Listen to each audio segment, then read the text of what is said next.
goodness, it is white out today. Look at that. All that white stuff. No Diddy. But the topic of today's video is gonna be how to survive the winter, especially if you are in states where it gets snow, it gets cold, and you don't have a garage. This is a step-by-step guide, some ideas that I'm gonna spitball to you on what you can do as a detailer who is full-time, doesn't have another job to fall back on, or anything like that. This is for you. Let's get into it. First things first, the number one thing that I always recommend to people, even if it's not the winter, is to get dealerships under contract. Having dealerships under contract means a couple of things. One, they're gonna be giving you multiple cars per week, just one dealership.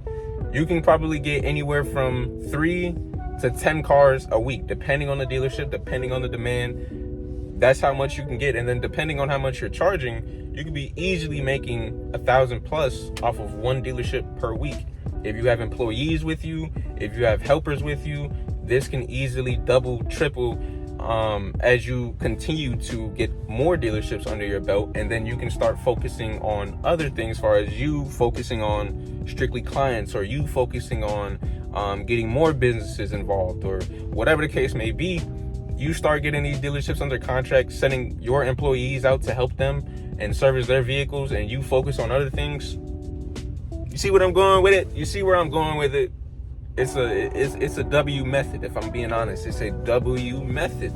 As of right now, I have 3 dealerships under my belt at this point. I have a private dealer. I have a dealership out here by me that goes by Perry's Automotive Group. And I also have Byrider under my belt as well, which is actually a pretty decent dealership, a dealership chain. They have multiple locations. I only service one location. I've only been to one location, so yeah. Which leads me into my number 2 tip, which is to establish a relationship with a dealership. When you do this, when you establish a relationship with the dealership, you are opening yourself up to new adventures. What do I mean by this? I mean, if you are someone that the dealer sees as not just a worker, somebody that takes their money, but somebody that actually cares for them, actually cares about their vehicles, and they see you as a friend, they might be open to the possibility of opening their garage to you, letting you use their garage for your detailing purposes. Me personally, one of the dealerships that I work for, I use his garage, and I tell my clients to bring their cars to me in the wintertime. And I do it for free. He doesn't charge me. I offered to pay. He said, no, you do such an amazing job. You do good work, and you're always here on time. You're always making sure that every car is cleaned thoroughly. I have no problem opening my garage for you whenever you need it. Just let me know, communicate, and I got you. That's the type of doors that building a relationship with a dealership can open for you. That solves a lot of your problems right there. Just establishing a mutual and a genuine friendship, a genuine relationship with a dealer. And I've been working with this guy for about 3 years now, since I first started detailing.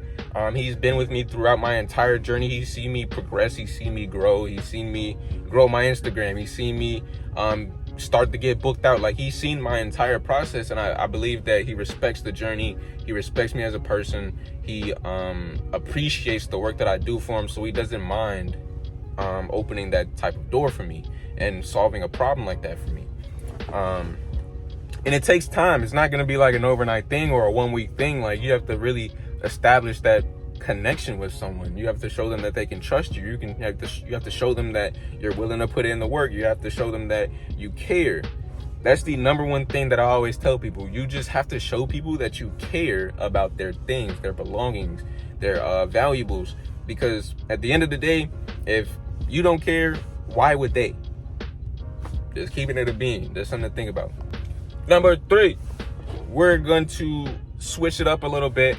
And I'm going to say that if you are a professional detailer, you have an extractor on deck, you have a professional carpet cleaning product like myself, you should look into cleaning carpets in residential homes. Now, it might seem like a little bit of a stretch. Hey, I don't think my vacuum is powerful enough.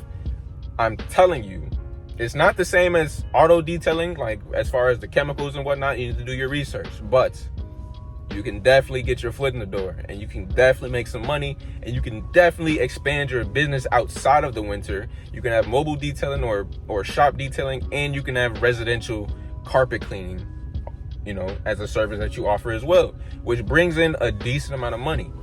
I've only done one carpet cleaning job. It wasn't too bad. I feel like I still could have done better. The carpets to begin with, they weren't super dirty, so it wasn't like a super over the top transformation, but I still feel like, okay, I could have done this better, I could have done that better. I don't have all of the equipment that I really need to thoroughly do this job. You know, it's something that I'm working on as of right now.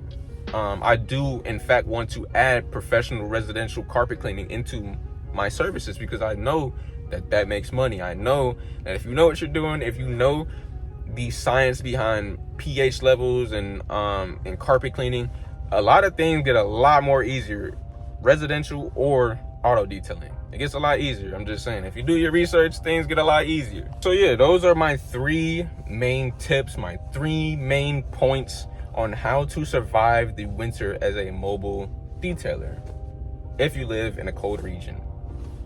I appreciate you guys for watching. Please like the video if you want to see more.